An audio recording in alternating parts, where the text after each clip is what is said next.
with the Pledge of Allegiance. So with that, could we all say the pledge?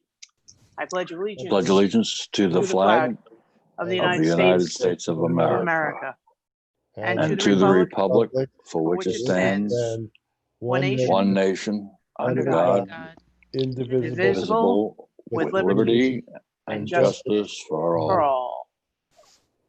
And now I think we have a guest singer for the national anthem,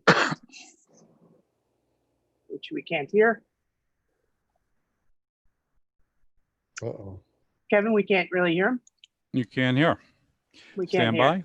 Stand by. Stand by. No problem.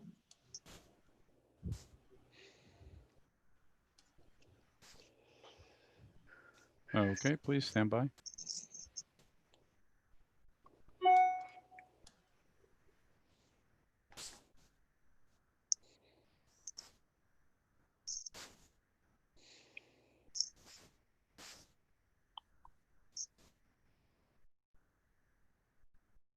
Oh, say, can you see by the dawn's early light what so proudly we hailed at the twilight's last gleaming, whose broad stripes and bright stars through the perilous fight o'er the ramparts we watched were so gallantly streaming, and the rockets' red glare, the bombs bursting in air, gave proof through the night that our flag was still there. Oh, say, does that star-spangled banner yet wave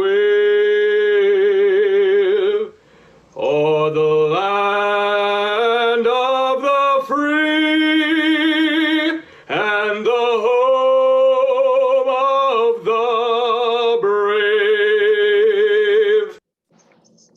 That was exceptional. And I think that is the nephew of our treasurer, Denise Mordente. And we want to thank him for singing the Star Spangled Banner for us. The national anthem, national anthem. And with that, and I'm going to remind everybody to put your mics on mute if you're not speaking, especially the trustee with the skipper jack in the room. Okay. So first order of business is to approve the minutes from the meeting from July 10th, as they are submitted by Clerk Sakovich. And I believe July 20. I'm sorry, what did I say? 10th. I apologize. July 20th, I apologize. Are there any additions, changes, corrections?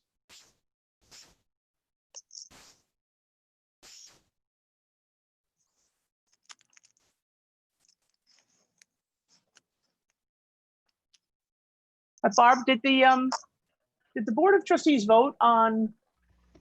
Okay, there it is. It's number 8, the rent reduction for Maritime Exploring. Just want to make sure it was there. Correct? Barb? Correct. Yes. Okay, thank you. Anything from the trustees? Anything to add? Everybody good? Okay, thumbs up. All right, moving on with our agenda for this evening. We would like to, if in the event in the future we have any Article 75 civil service hearings for any personnel matters, instead of appointing a clerk or I'm sorry, a hearing officer for each one, Mr. Glass is recommending, our human resources attorney is recommending that we just appoint Mr. Bruce Kennedy. He had done a hearing for us in the past, and he is the counsel for a local village in Nassau County. So he is well versed in civil service law and also in how municipalities, in particular villages, operate. So his recommendation was just to appoint Mr. Kennedy as a hearing officer in the event we ever have a Article 75 civil service disciplinary hearing. Do we have any questions on that? Then we have, Brian, I had a point of order question. You know, we have, I think, approved this project for East Beach. It hasn't gone out to bid. But we did approve the engineering. So is there a way to avoid having to approve components of a project like this that so this part of getting the engineering done was the soil boring. So I guess we got some estimates, or the engineer provided with some estimates, and that is number 3 on the agenda, to provide the soil borings.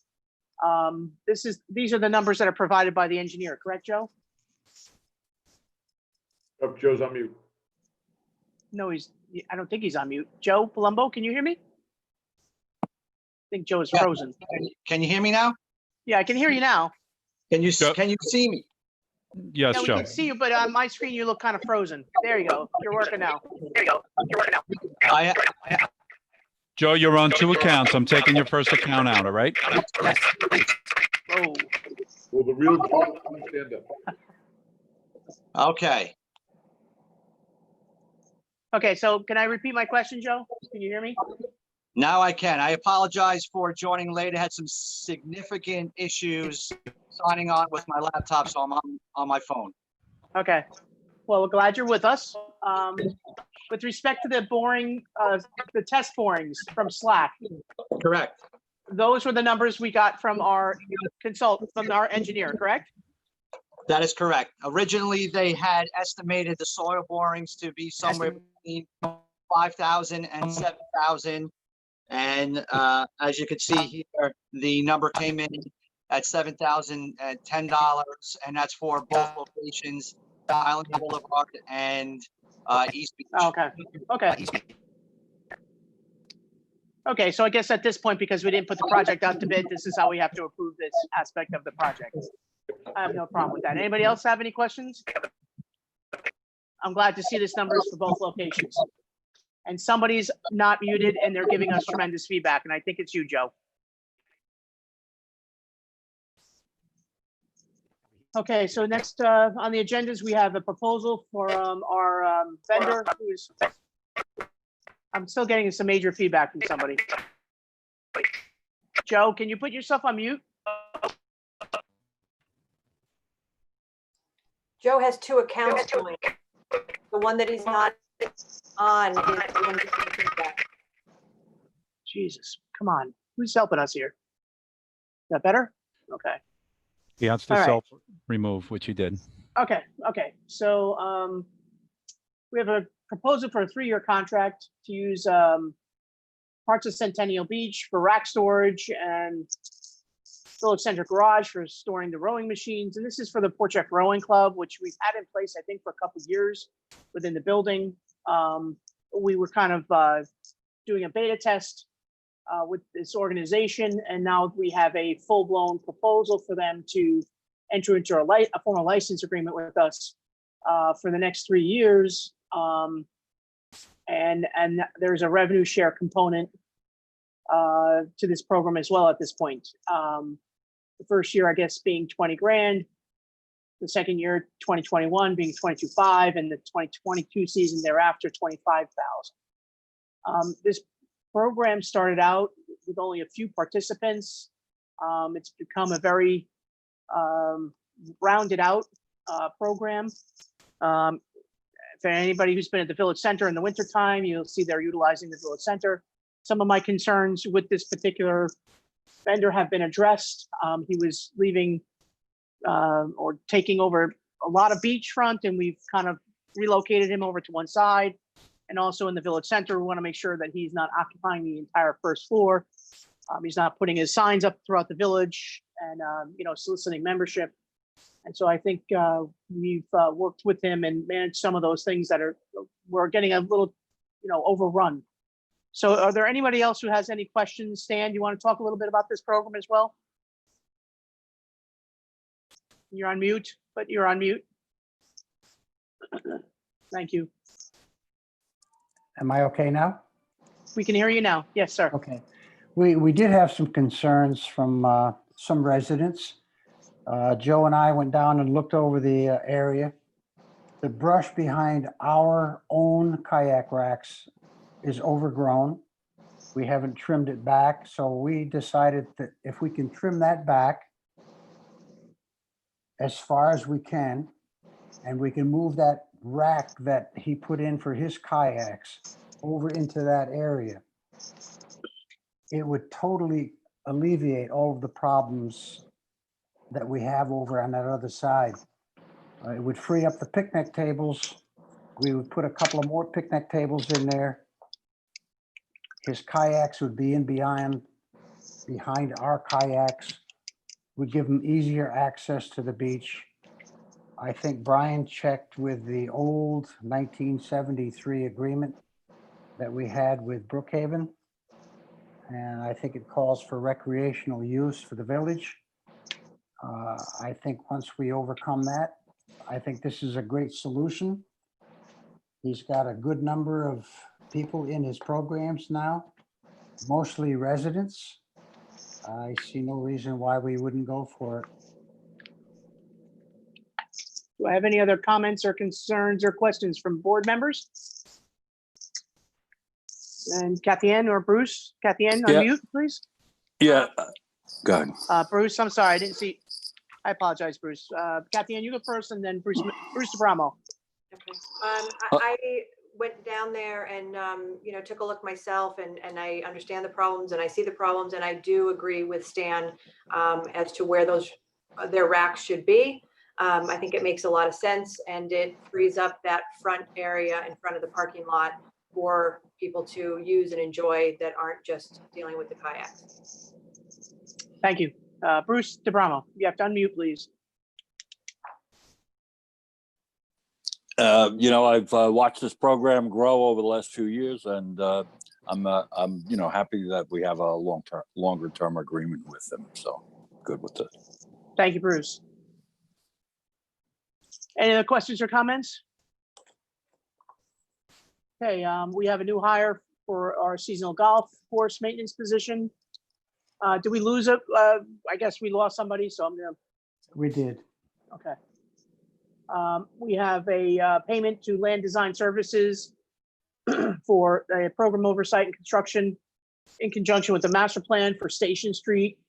I believe significant engineer drawings have been completed. We've been working with PSE&G on the utility relocation for the new development on the corner and for our lighting issues concerning that street. We're going to be meeting with PSE&G in the near future, starting to map out that component of burying the utility lines. Mr. Bob Brown of Land Design has been working with us for quite some time, and he's been also coordinating and working with the developer, the Conifer developer, and the architect there to coordinate the project. So I don't really know how we would have gotten this far without him. So Barbara, do I need now another contract from Bob to move forward, or are we still in the I can't hear you, hon. We need a new proposal from him. It's on my list to email him tomorrow. Okay, because the old proposal did have construction oversight in it, so I'll review that with you when the new proposal comes in. In the morning, okay. Thank you. We have a request from Monica and Lou Bukowski at 5 James Way. The letter is pretty much self-explanatory. I think when for our residents, when they complete a project and they have a contractor involved and they submit all the final paperwork, I think sometimes they anticipate having the building inspector come out and do an inspection and close out an open permit. For many of our residents, life goes on. It's the last thing on their mind. And in this case, they found out that last or final inspection was never performed by the village after the submission of all their paperwork. So they're asking for relief from a $500 late fee, which I think, for me, does anybody have questions on why they're confused? Because I'm also a little confused. Okay. I'd like to appoint Andrew Thomas to the Architecture Review Committee. for a term to end July 2022. Andrew is a sitting member of our zoning board of appeals. He is an architect. I believe the committee of that's consists at this point of 3 other residents, needs the leadership and the input of an architect. None of the other sitting members have any architectural experience. I know Adrienne Kessel used to sit on that, and she was had some, design experience. So I welcome Andrew to help guide the committee. Because our general election for trustees has been postponed till September, and Barbara will speak on that a little bit later. In reviewing all the other committees, we will add members at that time. We usually wait till after the election and do that as part of our organizational efforts. But I felt Andrew, who expressed an interest in helping, I think appointing him to the ARC now is a good thing since we have some larger projects going on. Would anybody care to comment? Bruce DeBramo. I have a question. Andrew also sits on our zoning board of appeals. Is he going to continue to do that? Yeah, I believe he is, and I don't believe there's any conflict of interest. Brian, is there a conflict of interest at all? No, they don't have concurrent jurisdiction, so that's okay. Right, and the Good. committee's only it can only recommend. They have no binding. Right. It's not a board. It's a committee. Right. Gotcha. Okay. Any other questions or comments? We then have the warrants as presented by Treasurer Mordente, and we did have the sign off by our internal auditor with all being fully approved. Correct, Denise? I'm sorry, you just put yourself on mute, I think. No, everything's fine. He assigned it and no questions. Okay, good. And I like this warrant because it's a good number for us. Very small, yes. Very nice, low number. I like it.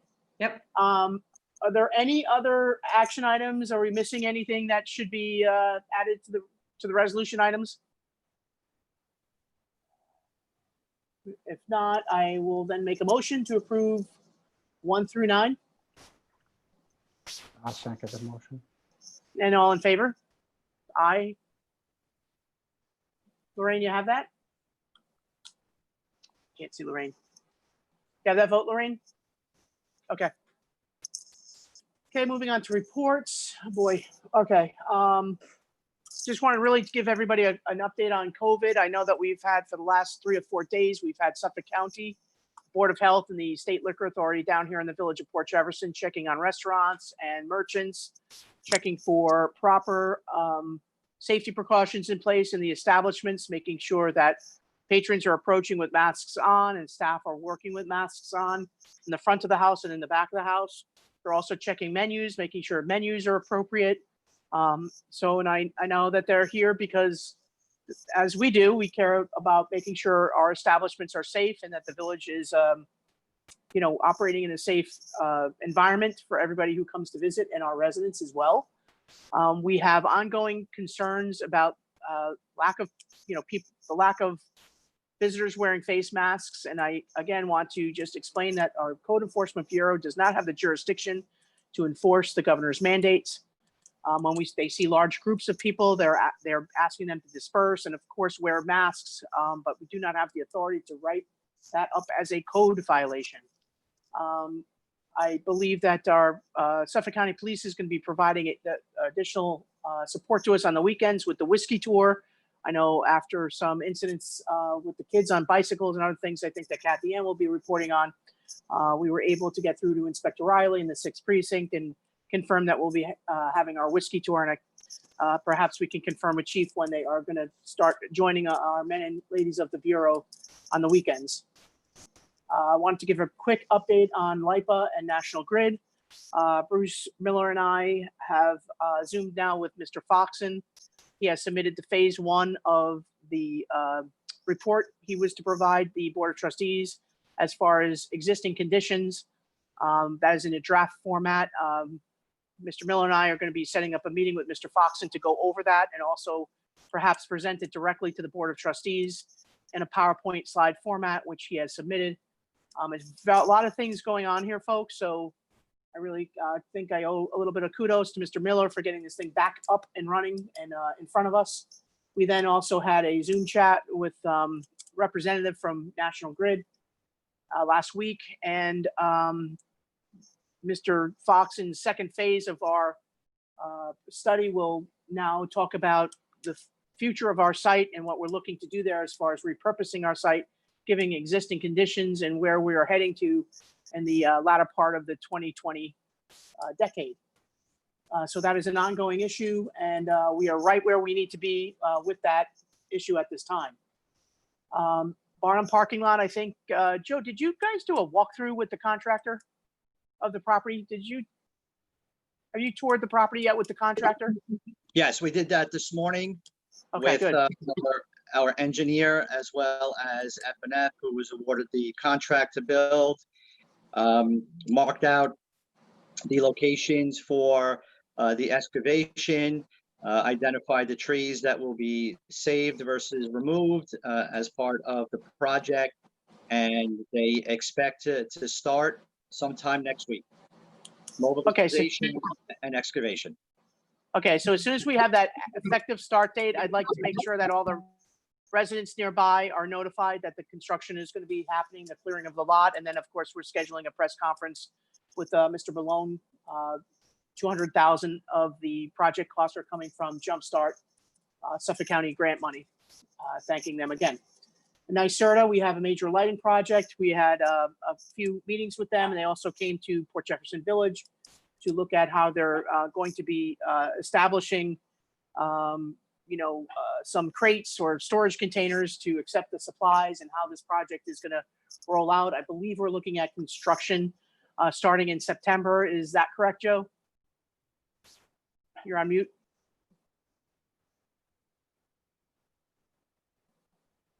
Yes, they were here. We're having a little bit of an issue with the gateways, but I think we came up with a solution where the devices will be able to talk to each other, so we can control the lighting from a tablet or a mobile device, the software application.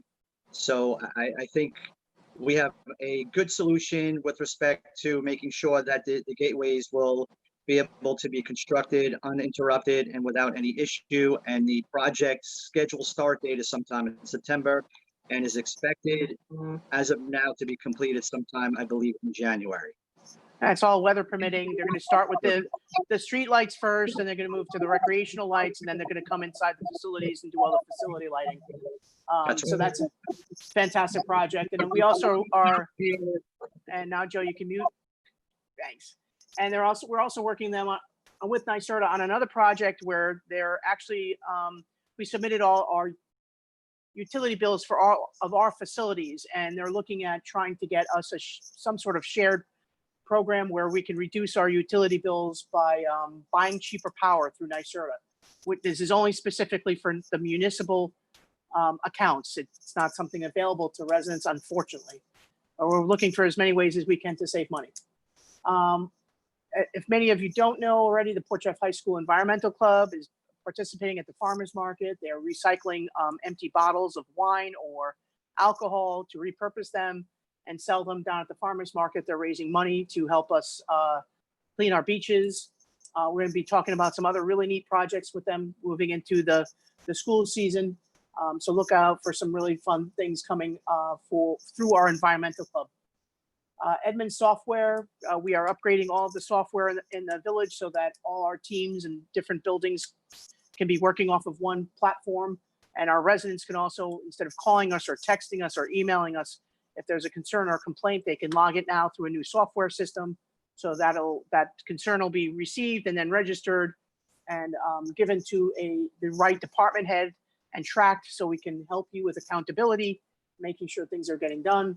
Likewise, on the country club side, we are using an antiquated system called 4Up that doesn't really work for private clubs. It's more of a municipal platform. So we're looking at moving over to another platform called Lightspeed.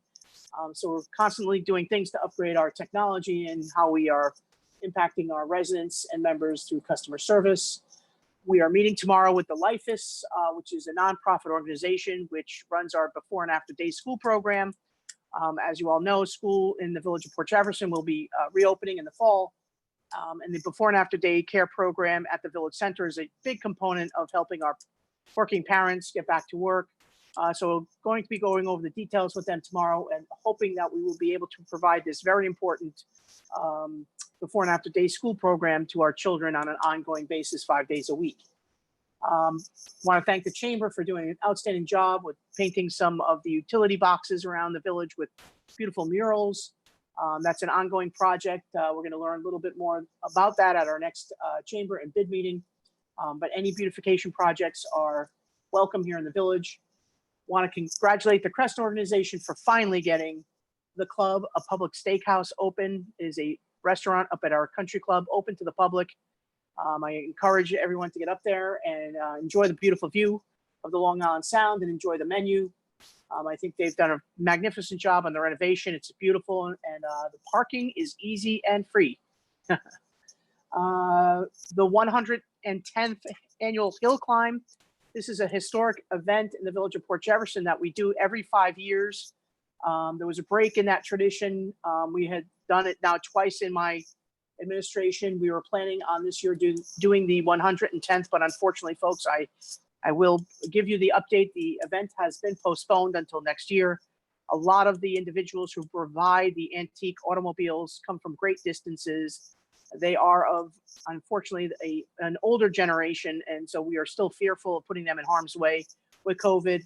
And so the Conservancy, who sponsors that with the Village of Port Jefferson, has elected to postpone that until the year 2021, as most of our major events have been postponed. So that's a disappointment, but for those of you who don't know it, the Village of Port Jefferson has a very rich history in building automobiles. When we were outdated with the steam engines and the sailboats and things of that nature in the early 1900s and late 1800s, we got into automobiles. So a very important date coming up, August 20th is the deadline to get public comment into the Building and Planning Department with respect to the Conifer project, which is the main project coming into the entrance of the Village of Port Jefferson from uptown. As you cross over the tracks, it's the first lot on the right-hand side, and that project is coordinated to be built in concert with the installation of our new street, Station Street. So please, if you have concerns about any of the project components, Conifer is receptive. They already did a redo of their facade. Some of the aspects of the project are technical, so they may not be able to change some things, but it's important to know that at least they were receptive to changing the look and feel of the south-facing facade. With that, it's perfect segue into Trustee DeBramo's segment of the meeting. So I hand the mic to Bruce, and if you need to just unmute, please. Thank you, Mayor. I titled this or asked for some time on Uptown Progress, but I started here. The mayor appointed me as a trustee in November of 2011, and one of the first assignments that she gave me was to work with the comprehensive plan update.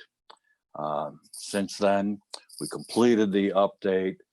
We changed the zoning up in Upper Port, and then finally we received a couple of proposals. And Port Jefferson is competing with every other downtown throughout Long Island, and but I'm beginning to see that the early work that we did and changing the zoning, we've attracted at least 3 projects right now. One of them is way ahead of the others, but that's why I became a trustee, and that was always one of the issues that I was very concerned about, and I was fortunate enough to be on the to help the Board of Appeals and the Planning Board go through these things and make Port Jefferson a more welcoming community for this type of development. I believe that Uptown failed because there were not enough residents up there, and so our new zoning allows for commercial property on the first floor and lots of apartments. The apartments that the mayor just referred to, Port Jefferson Crossing, those are workforce. Those are workforce housing. The other 2 proposals that I've seen that the planning board is still working on they're luxury apartments. And I think Uptown has room for both. I've decided not to seek reelection as a trustee, and I do it with a heavy heart. I've really enjoyed being here, and I loved working with all of the trustees and the various departments that I've had the pleasure to work with.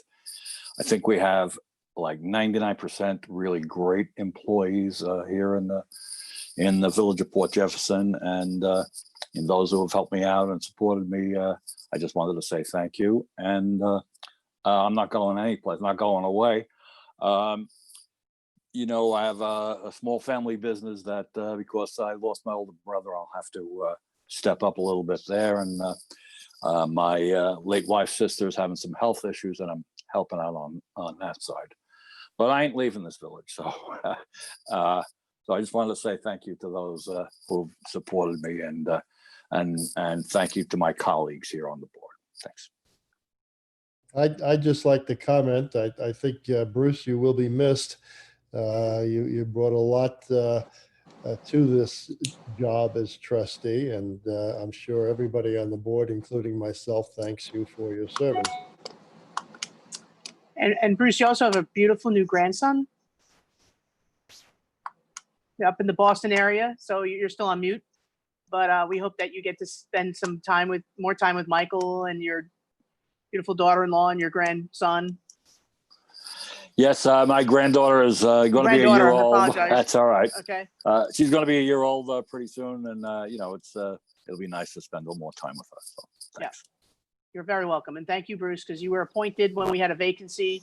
You ran, I guess, 3 more times to keep your seat. And, you've been what? I'm sorry? I was going to say one of my elections was pretty close. Yes. Oh, right. That's Kathy.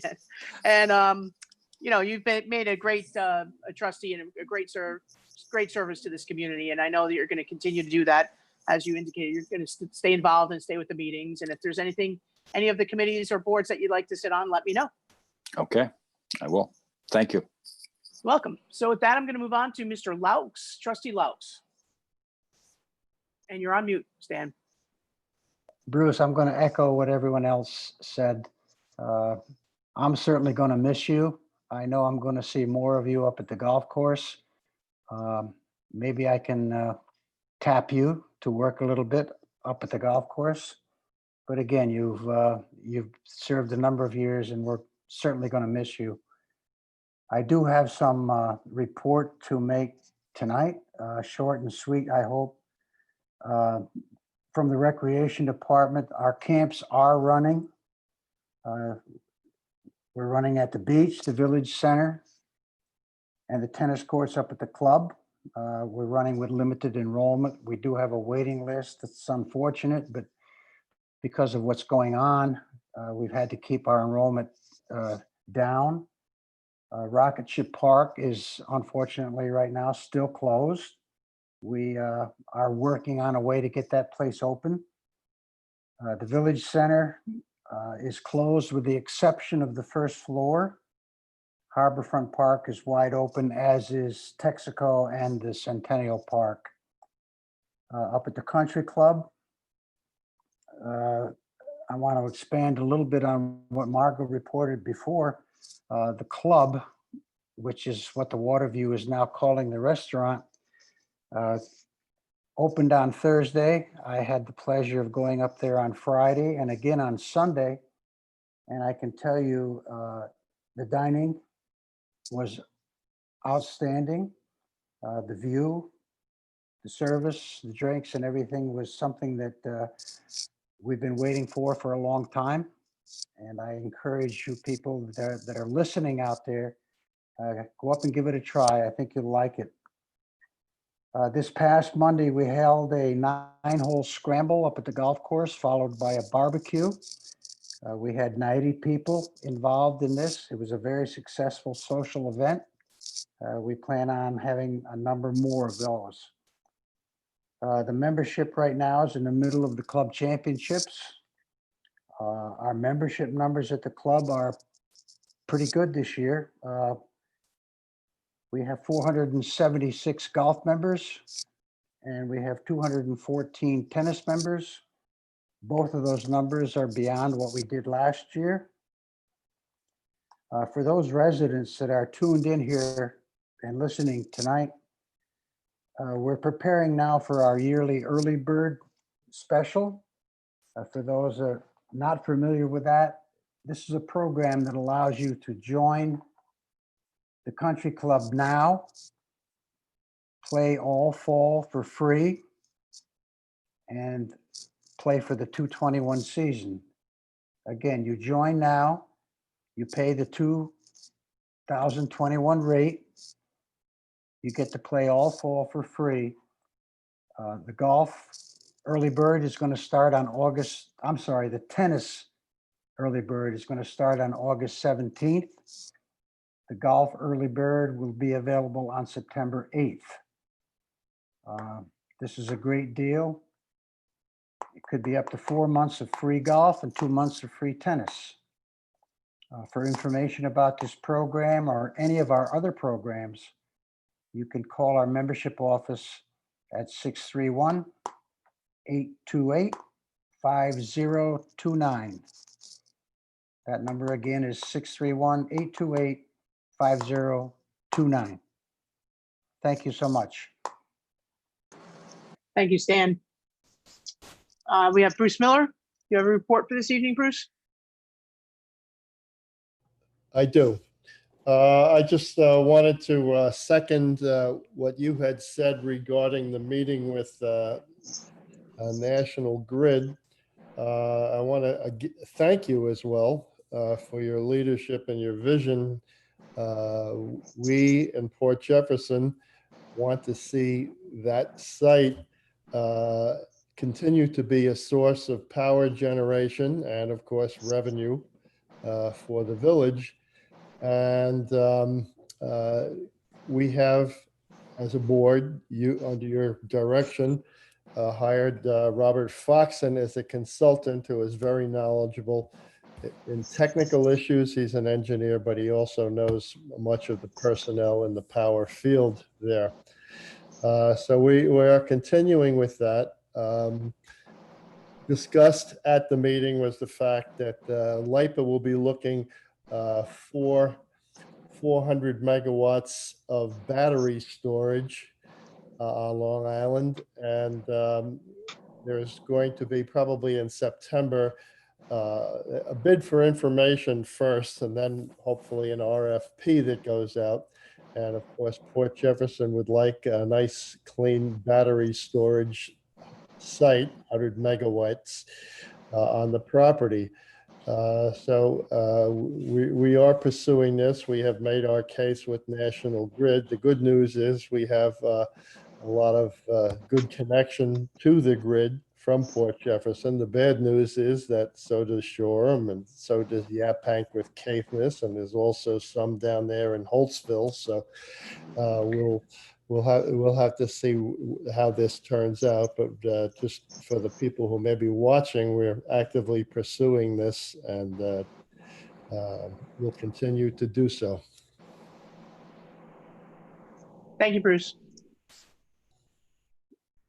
Okay, and now I'm going to move on then to Kathy Ann. Trustee Snaden? Yep.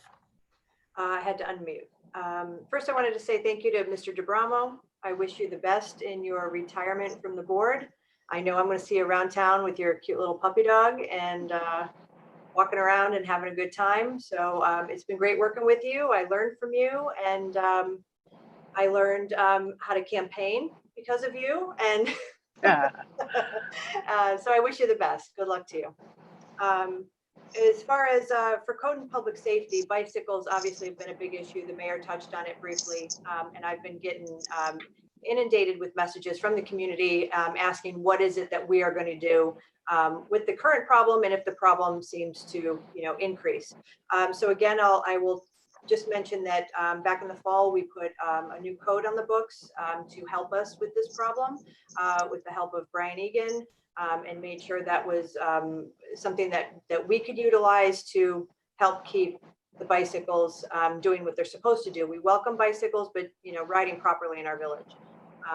We also have a very good procedure in place, working with Mr. Egan and Mr. Harris, getting the procedure to be able to take the bicycles of the offenders that are causing dangerous conditions to our community. So we are having a big push to enforce this code. And I just asked all of the community members to let us know when you see any of these problems. Call the code office immediately, contact Suffolk County Police as well. And, that's how we need to know where to be and how to take care of it. Another big issue that continues to come up is speeding in the village on specific streets. I've been hearing from residents. So I've been doing some research and working on helping the village to get one of those speed trailers that we could own and have at our disposal to move around the community when there are particular issues on a certain street. And hopefully that will help alleviate any issues with speeding. In addition to that, I would ask that any community members, when they do have a problem or a problem area with speed or traffic, to call the 6th Precinct COPE unit. They are the ones that will send out a car to your neighborhood to sit and monitor the speed and hand out tickets.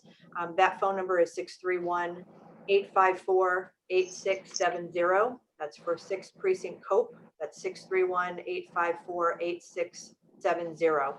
They've been fantastic anytime before I was a trustee, having to call them in my neighborhood. And I ask you to do that. Also, of course, you can always let us know so we know where those hotspots are as well.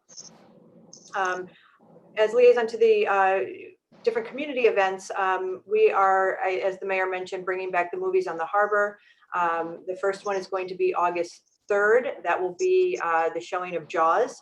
And I'm sorry, I'm sorry, today's August 3rd. I think you mean August That's it. 11th? August 11th. Yes, I That's was okay. looking at my August 3rd. Sorry, today's August. That's okay. August 11th and August 25th. So the 11th is Jaws. The 25th is A Dog's Life. They begin at dusk. We ask everybody to social distance, stay in your own groups with your families and whoever you come with. Keep at least 6 feet apart, if not more, from the next group over. Bring a snack. Please clean up after yourselves and enjoy the movie. I think it's a great community event, and I was happy to help bring that back. In addition to that, as liaison to the school district, I've been working with Mr. Sherrard there at the schools to bring some community fundraising things together. And I'm going to be asking if they would like to come to the movies on the harbor to bring their snacks, their popcorn, and sell different items for their fundraising, whether it's for the PTSA or the different organizations, sports, whatever it might be, clubs and groups. So we welcome them to do that as well. Another big issue that continues to come up, it was quiet for a while, but is back, is the deer problem here in the village. I deal with it myself at my home. I'm an avid gardener, and it's very, very frustrating. I can tell everybody that what worked for me was to get a spray called Liquid Fence. It smells like rotten eggs when you apply it. It's absolutely awful, but it keeps the deer and the rabbits away from all of your plants. So ever since I've been using it, knock on wood, they have probably been rerouted somewhere else. That seems to work for me. If there are other issues with the deer, there's nothing that has come up to me recently as far as with the traffic and on the roadways. Margot, you look like when you want to say something. No, I'm sorry. I'm looking at something else. You're good.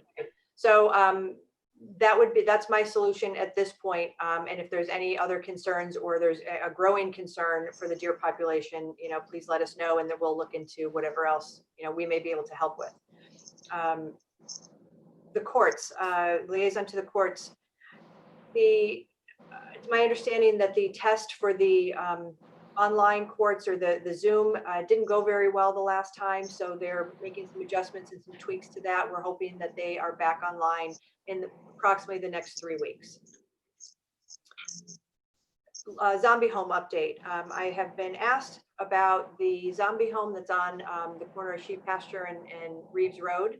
And the latest update with that is that our deputy village attorney, Richard Harris, has been in contact with the owner. The house is now on the historical registry. And we are looking at, from the village's standpoint, looking to facilitate that house being transferred over either to the village and then to the town of Brookhaven, or directly to the town of Brookhaven, so they can do what they need to do to fix it up and make it, whether it be a museum or whatever they want to do, because that house is now on the registry. In the meantime, the village continues to maintain the grass and the property, and of course, continues their zombie tour around the home to make sure it's safe and secure, which it is, as well as all of the other homes that are on our list. I recently got an update on those, and everything is on the up and up. And with that, that concludes my report. Thank you, Kathy Ann. You're welcome. And I think with that, we're going to go to Attorney Egan. Brian? No report tonight, Mayor. Thank you. I just sorry to hear about Trustee DiAbramo electing not to run for election, but I have to say I'm going to miss sitting across from him, and I'm sure we're going to say many more goodbyes as we as over this next month's time. But he was an excellent, steady hand, and I certainly appreciate and very much value his service to the village. So thank you so much. And then I'm going to move to Joe Palumbo. Joe, do you have a report for this evening? Anything to report in addition to what we've been discussing? No, you pretty much covered everything except, did anyone touch upon the tropical storm that we expect tomorrow? So yeah, we're posting, we have up on our website, portchef.com. We have on the homepage, we have some updates as we're getting them. We're posting the numbers to call for felled trees and things of that nature. So we posted it to the Facebook page, but thank you for making, bringing that to our attention. The storms should hit us. It's going to start raining tomorrow. The storm, the winds are going to start to blow towards the evening. And it's the heaviest part of the storm is going to be between 6 p.m. and probably 2 a.m. tomorrow, while we're all home sheltering safely in our homes. At which point we'll have code out and DPW on call for felled trees and things of that nature. Kathy Ann, did you have a question? I just wanted to add that code will be closely monitoring any flooding, downpour, and redirecting traffic if necessary. But it's best if everybody just please stay home if you don't need to be out after that time. Once the rain starts, if you can be home, and like the mayor said, shelter in place, go to sleep and wake up the next day and to the sunshine, let's hope. Yeah, and I'd be a little bit more concerned if it had been raining for a longer, for long periods of time, but we have been so dry. I think we definitely need the rain, and I think the ground is going to soak that up, and hopefully we won't have too many felled trees. Usually we have more issues with our trees when we are, saturated or we have a lot of ice build up, but we shall see, because we have a lot of tall oak in this neck of the wood. Dan, did you want to say something? You're on mute, hon. I have a question either for Bruce Miller or for Brian Egan. The town of Huntington, are they close to any kind of a settlement over there? Brian, you want to answer that question, hon? Sure, I can take that. So Maybe Brian, but he could have. yeah, I'm happy to do that. So we've been monitoring that situation very closely. I've spoken with LIPA's counsel on that extensively. You recall that when we entered into the settlement, one of the key provisions that we insisted on was that if anybody, any other parties settled, that we were going to be able to take advantage of the most favorable conditions in that next settlement, kind of like a most favored nation trading partner you'd have in that kind of a situation. That was part of the so-ordered settlement that we entered into. So if there are any other components that might go into that settlement that would benefit us, we would get that opportunity to have that in our settlement as well. So we were covered.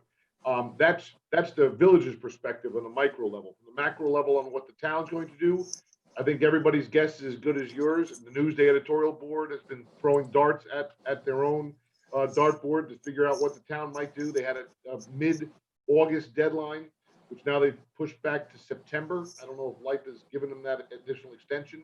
They want to have 2 more public hearings on it, but that board is bitterly divided over it, and I think time will tell. And I don't think anybody's guess is as good as what might happen. Fundamentals of that deal are very, very still close to ours.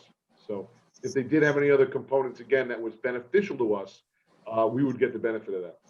Right, but again, just confirming, Brian, that the longer they wait, the more compressed time they have they're still looking for the same percentage and offset, so they're just gonna have a steeper and more, quicker journey off the. That's absolutely correct. I heard, though I cannot confirm this information, that apparently the school district has approved the settlement, and it's really the town that is the one that is, not so much on board, which is unusual because the school district is has a lot more to lose, or has, a bigger portion of that taxable income. Anyway, thank you, Brian. And I think we're all amazed at the downside that Huntington would face were they to actually go to court, have a decision, and the decision went against them. This is a very low leverage situation Yeah. Just on the refund liability alone is breathtaking. for them. They gained. I think Bruce Miller's coming in and out. So with that, I'm going to move on to Joe. I'm sorry, Joe, were you okay with that touching on the storm? Is everything good? Yes, that's fine. Okay. I had the numbers here available for our residents, but I could recite them here, or they can find them at our website. Yeah, I think it would be better they go to our website. But thank you. Okay. So I'm going to move on to Denise. Do you have anything further to report from the treasurer's office? The only thing I have is the bond sale that we had last Thursday for the $720,000 bond that the mayor spoke about last meeting. We got an excellent interest rate at 1.46. So we did the right thing. All good. It's fantastic. Thank you so much. That's great. Love it. Okay, so and then I'm going down to, oh my gosh, Barbara Stakovich, my clerk. How are you? I can't hear you. Can you guys hear Barbara? No, we can't. Barbara, we can't hear you. Can you hear me now? Yes, we can. Can you hear Okay, me good. now? Can you Yes. hear me now? I too just want to wish Bruce well. It's been an absolute pleasure working with you, and enjoy life after being a village trustee. And I'll see you around town. The other thing I just wanted to report was the village election, which was originally on June 16th because of COVID, is now delayed to Tuesday, September 15th. We have 2 trustee positions that are open. The polling center will be at the village center, 6 a.m. to 9 p.m. Anyone listening from the public, I do have some election inspector positions available. It is a paid position. I have shifts of all day that are available as well. So just contact me here at Village Hall. And our next meeting is? Our next meeting is August 17th, 3:30 in the afternoon via Zoom. Good. Okay. And at that meeting, I'm hoping that maybe we can review the LIPA Phase 1 draft of Mr. Fox's report to bring everybody up to speed with that. I know we do have some people who are in attendance watching this meeting, and I'm going to open it up to see if they have any comment. And I'm hoping our administrator here, the man behind the curtain, can help us with the attendees and trying to see if they have a question or comment that they'd like to share. Sure. We have 8 attendees right now, Margot. We have 1 Yes. raised hand. So I'm going to start with Rebecca, if that's all right. Rebecca, I'm going to allow you to talk in a minute and just unmute yourself. And so Lou, just make sure that you instruct them to please state their full name and address for the record. Hi there, this is Rebecca Casse, 1037 Main Street, Port Jefferson, New York, 11777. Hello, Rebecca. Hi, how are you doing? Good, how are you? Good. Thank you all, as always, for your great work. It's great being here, hearing about it, and looking forward to hearing more as things develop. Upperport, Bruce DeBrama, thank you so much for all of your work, and congratulations on really a great legacy that you'll leave here in the village. And last thing, Kathy Ann, thank you for the information about who to call to hopefully get a car to sit and give tickets. I know we live on Main Street here, and it's sometimes feels like the speed like the racetrack that Long Islanders really want is right here on Main Street. So I'm excited to call that number and get a public cop here.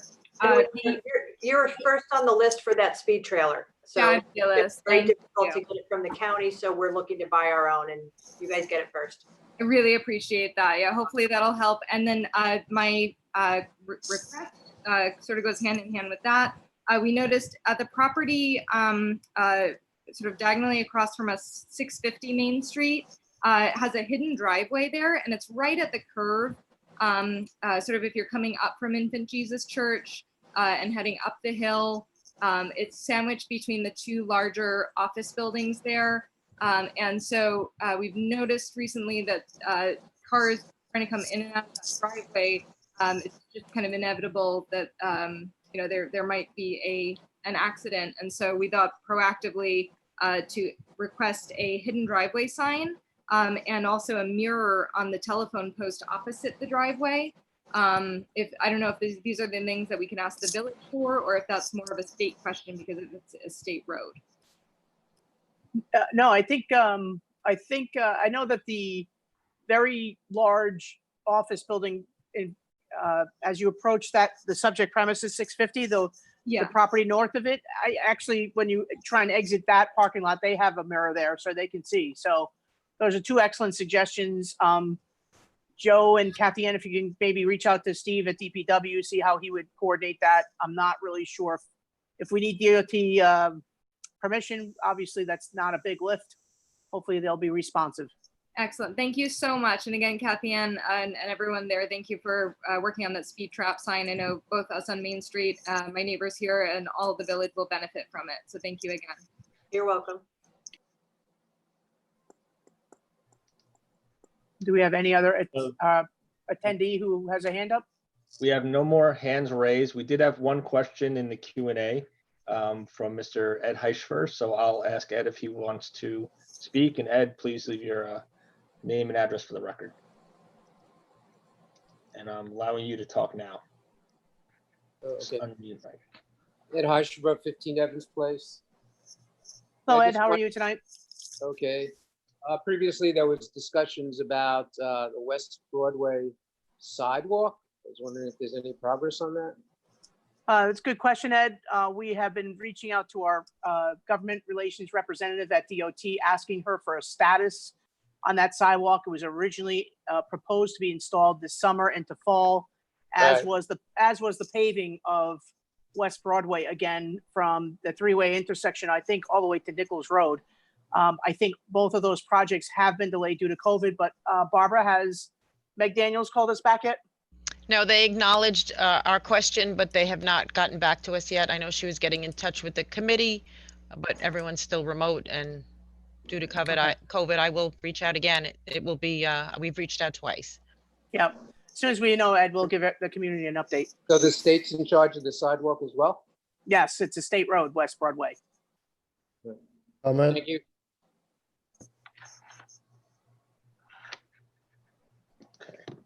I just like to comment that in my travels through the village, speaking with residents, there is concern about the lack of sidewalks generally in many places in the village. There's more and more emphasis on needing to get out and walk versus other forms of recreation, which are no longer viable. And just the exercise factor, and you know, people are walking in the roads. It's dangerous. Thank you. Thank you. We have another attendee who's, I think I saw another hand go up. Yep, we have another hand that went up, Mr. Charles Vetter. So I'm going to allow to talk. And Mr. Vetter, if you have video, I will promote you to panelist, and we'll see if that works. And again, please put your name and address for the record.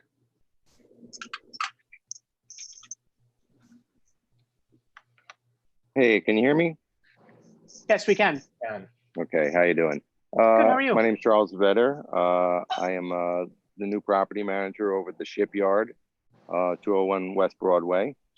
I just want to call today, kind of introduce myself, along with kind of touch base with Kathy Ann about we're having some issues with the bicycles and the kids. We haven't recently since that last incident we saw in the news, but just wondering what we can do, or if there's anything we should be doing to, you know, help out with this.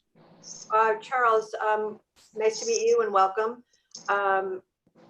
What problems is the shipyard specifically having with the bicycles? Where are you seeing them? Well, we're more with the kids and the bicycles is the problems that we're seeing over there. I'm guessing, maybe I'm referring to a different thing. A few weeks ago, there was an article in the Patch that there was some kids on bicycles, a lot of kids on bicycles, 30 of them.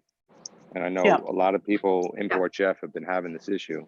So you mean just in general in the village, or have they been coming onto the shipyard property? They're coming onto the shipyard property for me, but I was just saying this article was about, I think, a CrossFit place in downtown. Yeah. And there was an incident there, and I believe we all know that. Yeah, I'm very aware of that. I've seen We've had many incidents at the shipyard. Just wondering what we can do. Just every time we call the police, it's obviously too late. Is there anything we can do? Just call the police and set up a time, or call code enforcement, set up a time. You guys can be around, or. Well, if you wanted to sit down with myself and our code chief, I'd be happy to set up a meeting. Anytime during the week, I can do that to discuss it. I would say to you that you're doing the right thing. Call the police, call code. Yes. You know, I don't know, and you don't have to tell me now, but you know, any type of camera footage that you have is always extremely beneficial. Any firsthand knowledge or interaction between your residents and anybody on the bicycles. But it's best to not have any interaction with them, as we saw on that video from the CrossFit place. But I'd be happy to talk to you in person, you know, and see if we can brainstorm it even further. But right now it's just imperative to call the police and call the code office immediately. Yes, it's been good for the past few weeks since that incident, and probably they got the problem people, which is hopeful. So let me, I'll reach out to you separately tomorrow. Sorry to take up on this meeting space, but I just wanted to introduce myself as the main thing here. Yeah, no, thank you. Yeah, thank you for coming forward, and sorry, there's a delay, I think. Thank you for coming forward, and it's always good that everybody else, you know, gets to hear what's going on as well. But yes, please, trustee-snaden@portjeff.com is my email, or you can find that on our website, and we'll definitely hook up. Great. Thank you so much. You're welcome. Yeah, thank you, Charles. Thank you for introducing yourself. We look, quality of life at downtown for everyone is extremely important to us. So our chief of code was on vacation last week at a lake. He didn't have much of a vacation because we were constantly reaching out to him. Okay.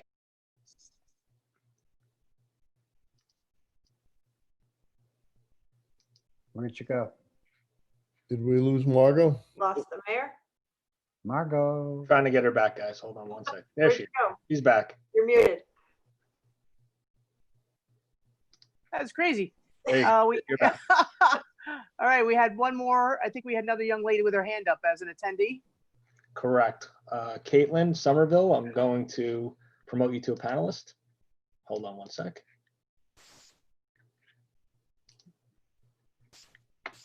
Caitlin, you should be in. I'm going to ask you to unmute. Hi, thank you for taking my call.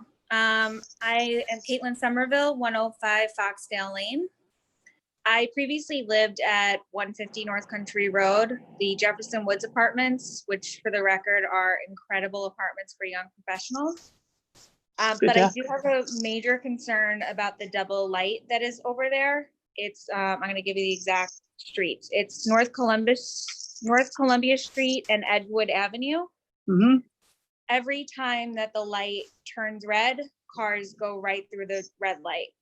And I've watched this probably for the past year or so, if not more. And I've tried contacting as many different people as I could. But they told me to come back to the village and see if anyone can help.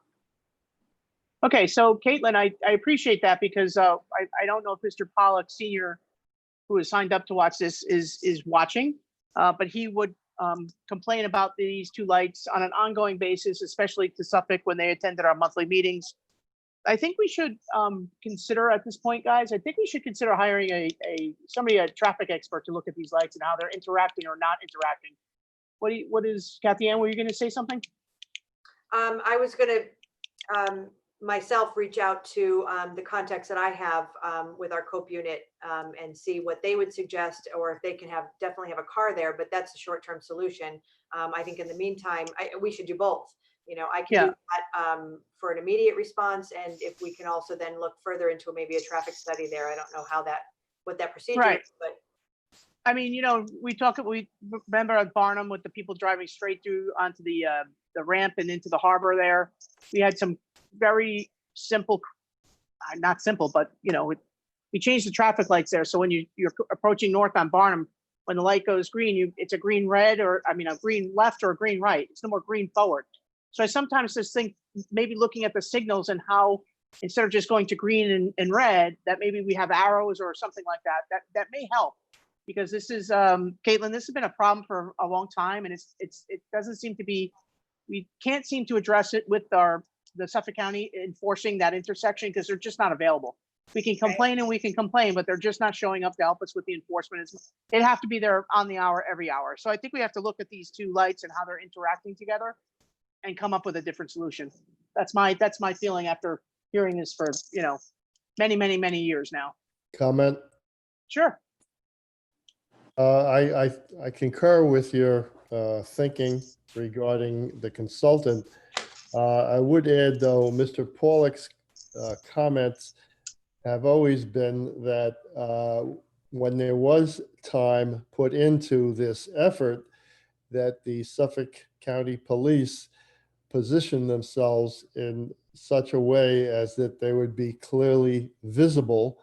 And people don't tend to run lights when they see a police car. So that's part of the problem. Right. And again, it's just asking for continuous police presence is not, you know, it's not practical. Number one, it's not really solving the problem. Number two. But Caitlin, we're going to look into that. And I appreciate your taking your time this evening and bringing that to our attention. And we hope we can follow up with you in the very near future. Thank you very much. You're welcome. Okay, I'm Any gonna other? move Caitlin back to attendee. We have Are there no more raised hands at the moment. Okay, that's good to know. Any other comments from the board members? Okay, so Bruce, why don't you do the honors? Bruce DePramo. You're on mute. Unmute. I move that we close tonight's meeting. I second that motion. Second, All in favor? aye.